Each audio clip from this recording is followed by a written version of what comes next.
Thank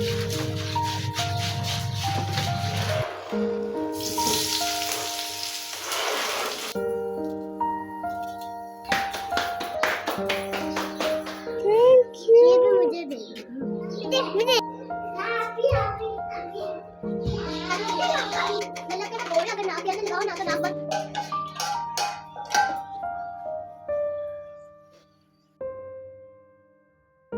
अस्सलाम वालेकुम everyone, कैसे हैं आप सब? होपफुली सब ठीक होंगे। और रमज़ान की ये रौनकें ख़त्म होने वाली हैं बस कुछ ही दिनों में।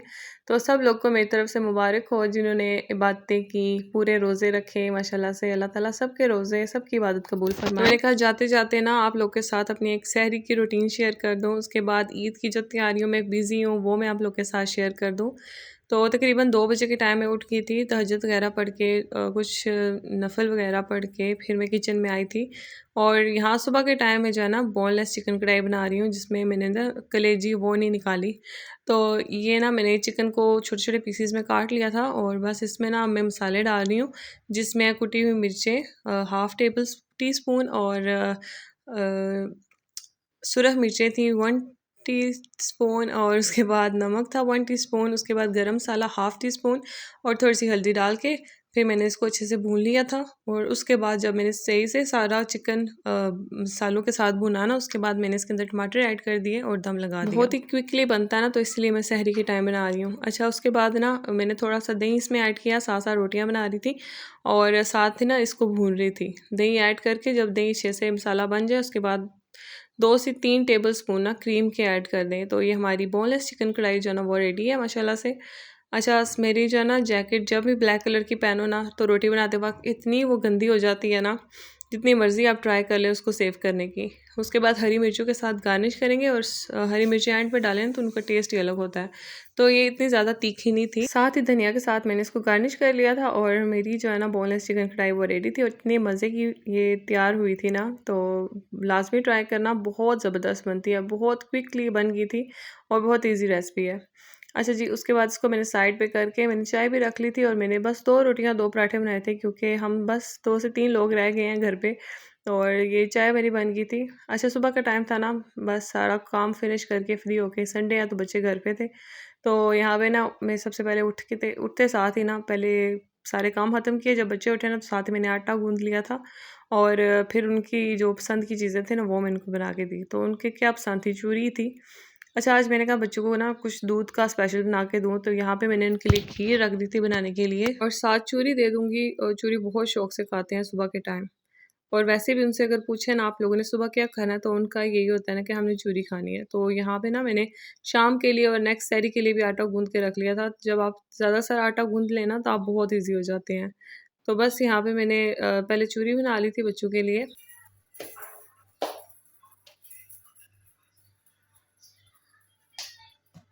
और ईद की इतनी तैयारियां करनी थी, सारी चादरें वॉश करनी थी, उसके बाद चटाइयाँ वॉश करनी थी, बहुत सारे काम ऐसे थे ना। तो बच्चों को भी मैंने जल्दी जगा दिया था। मैंने कहा आप लोग जल्दी से खा पी के इनको तैयार श्यार अभी नहीं तक किया मैंने कहा जितनी देर मैं काम करती रहूँगी ना, उन्होंने मेरे साथ ही रहना है। तो बस यहाँ पे साथ साथ चीज़ें समेट रही थी ताकि मेरे सारे काम जो है वो ख़त्म होते जाएँ और मैं ईज़ी हो जाऊँ। तो अभी मैं सारा कुछ समेट ही रही थी, तो मैं एक और फरमाइश आ गई कि हमने रोटी भी खानी है और चिकन के साथ खानी है। तो बस फिर मैं साथ ही रोटी बनाना स्टार्ट कर दी।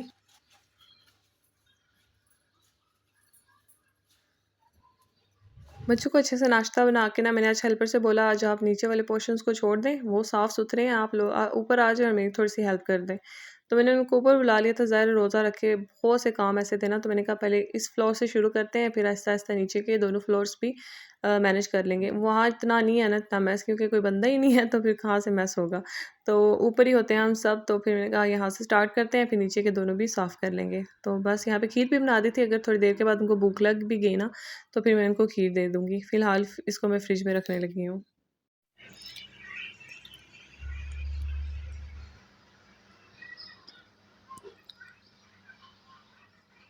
मशीन मैंने ऑन कर ली थी। सबसे पहले मैंने ये वाला रूम स्टार्ट किया। इतने ड्रॉ अजीब से हो रहे थे, क्योंकि मेरे बच्चे जो है ना वो ड्रॉ से चीज़ें बहुत ज़्यादा निकालते हैं। तो मैंने जो कुछ ऑर्गेनाइज़ किया हुआ था ना, वो ऑर्गेनाइज़ नहीं रहता। बस यहाँ पे ना मैं मेरा जो बिल्कुल ना होने के बराबर जो मेकअप है ना, मैंने कहा इसको सेट करके रख लूँ, ये आगे ईद पे काम आएगा। मैं बहुत कम ये चीज़ें यूज़ करती हूँ, मुझे कोई शौक़ नहीं है ना, पता नहीं दिल करता मेरा बहुत ज़्यादा ये चीज़ें यूज़ करने का। सिंपली मैं एक क्रीम लगा के बस लिपस्टिक थोड़ी-सी लगा देती हूँ, जहाँ अगर मैंने बहुत ज़्यादा रेडी होना होता है, अदरवाइज़ इतनी ज़्यादा नहीं। कोई शादी हो स्पेशल अपनी फैमिली की तभी है, और वैसे जाना भी नहीं होता मेरा इतना, बहुत ही कम। तो बस ये जो कुछ भी था ना, तो वो मैं अपनी बेटी को साथ लगा के वो साफ़ किया। उसके बाद मेरा ड्रेसिंग टेबल इतना अजीब-सा हो रहा था ना, तो मेरे पास ये कुछ शीट्स पड़ी हुई थी, तो मैंने कहा इसको थोड़ी-सी न्यू लुक दे दूँ। तो बस एक वॉलपेपर शीट थी मेरे पास, उसको मैंने लगा दिया था थोड़ी-सी एल्फ़ी वगैरह लगा के, फिर मैंने इसको जोड़ लिया था और अच्छे से इसको कवर कर लिया था, जिसकी वज़ह से अच्छी लुक आ गई थी। थोड़ा-सा जो ये मेस क्रिएट हो गया था ना, अजीब-सा, वो भी ठीक हो गया था।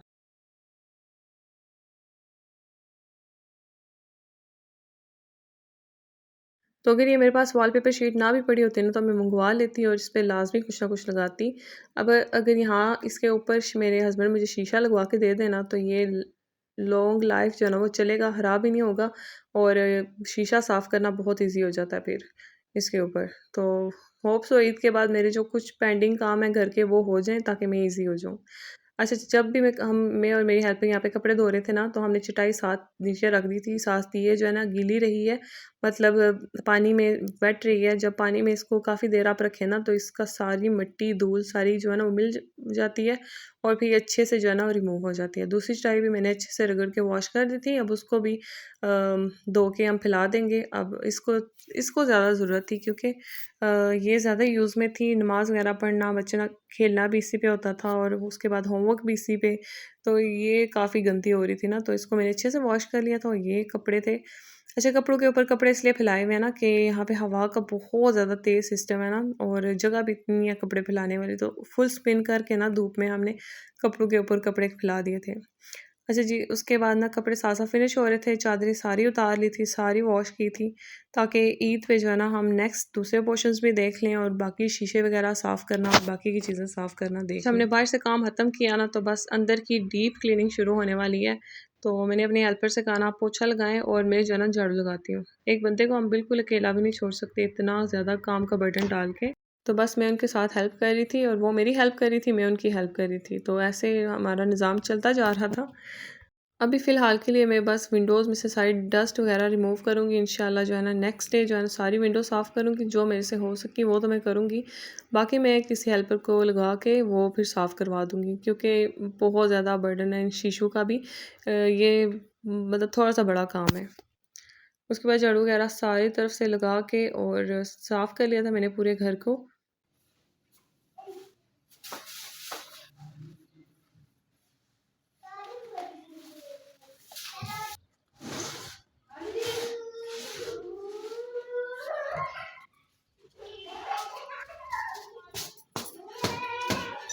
उसके बाद डोर स्टॉपर्स में भी कुछ गंद था, ज़ाहिर है झाड़ू लगाओ तो सारा उसके अंदर चला जाता है, और वैसे भी डोर स्टॉपर में जितने भी डस्ट होता है ना वो उसके अंदर चला जाता है, तो उसको भी मैंने क्लीन कर लिया था। उसके बाद फर्नीचर को इधर से उधर करके सारा मैंने डस्ट रिमूव किया, और फिर इसको मैंने थोड़ा क्लीन किया था। अभी मैंने जस्ट एक क्लीनर वाइप्स जो है ना वो यूज़ किया था। उसके बाद मैं अच्छे से इसके ऊपर एक अखबार यूज़ करूँगी, जिसकी वजह से वो साफ़ हो जाएगा। वो वीडियो रिकॉर्ड नहीं हो सकी, तो बस ये शीशा भी साफ़ हो जाएगा।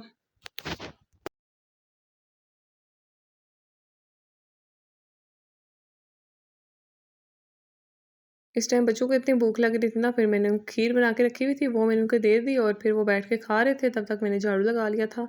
और झाड़ू इतना कोई लेंथी हो गया था, क्योंकि एक-एक कोना साफ़ करना और हर चीज़ को साफ़-सुथरा करना ना थोड़ा-सा मुश्किल हो रहा था। तो मेरी हेल्पर ने पोछा लगा दिया था, उसके बाद चादरें सूख गई थी, तो साथ-साथ बिछा रही, तो मैंने एक दफ़ा फिर पोछा लगाया, और फिर मुझे जाके सुकून आया, क्योंकि उसकी वजह से ना घर नीट क्लीन हो गया था, दोबारा पोछा लगाने की वजह से। और वैसे भी ना बाहर पर्दे लगने हैं, जब वो पर्दे लग के ना जाली के साथ, तो बहुत कम डस्ट जो है ना वो अंदर आएगा, और हम ईज़ी हो जाएँगे। और फ़िलहाल के लिए ईद रमज़ान है, रमज़ान में कोई ऐसा काम नहीं हो सकता, सब पेंडिंग है, रमज़ान के बाद सारे काम होंगे। मेरा तो था कि ईद के पहले सारे काम कंप्लीट हो जाएँ, ताकि ईद पे जो है ना घर की थोड़ी-सी लुक अच्छी हो, पर नहीं हो सकता ना।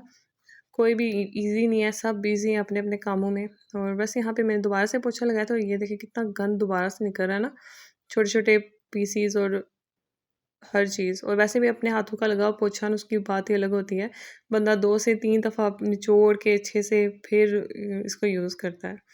अच्छा, बच्चों की बारी आ गई थी ना, बच्चों को बहुत ज़्यादा नेग्लेक्ट किया हुआ था और बहुत ज़्यादा गंदे हो रहे थे, तो उनके अच्छे से कपड़े निकाले, उनको रेडी किया। मेरा बड़ा बेटा वो अपनी नानों के घर गया हुआ है, तो दोनों थे मेरे पास, तो मैंने कहा इनको अच्छा सा मैं रेडी करूँ और इनको मैंने नहला के फिर मैंने इनकी पोनियाँ वगैरह मैंने अपनी बेटी की पोनी वगैरह की इसको रेडी किया। उसके बाद बेटे को भी रेडी किया। फिर थोड़ा-सा फ्रेश होने के लिए हम लोग चले गए नीचे गार्डन के पास और अम्मी जो है ना वो सऊदीया में वीडियो माँग रही थी गार्डन की, तो मैंने कहा वो भी साथ बना लूँगी और साथ वहाँ से हो भी आऊँगी। तो यही था मेरा आज का व्लॉग। होप सो आप लोग को वीडियो अच्छी लगेगी। वीडियो अच्छी लगी तो लाइक, शेयर लाज़मी करना और कमेंट में ज़रूर बताना कि आप लोग को वीडियो कैसी लगी। तो हमें याद रखिएगा, मिलते हैं नेक्स्ट व्लॉग में। अल्लाह हाफ़िज़।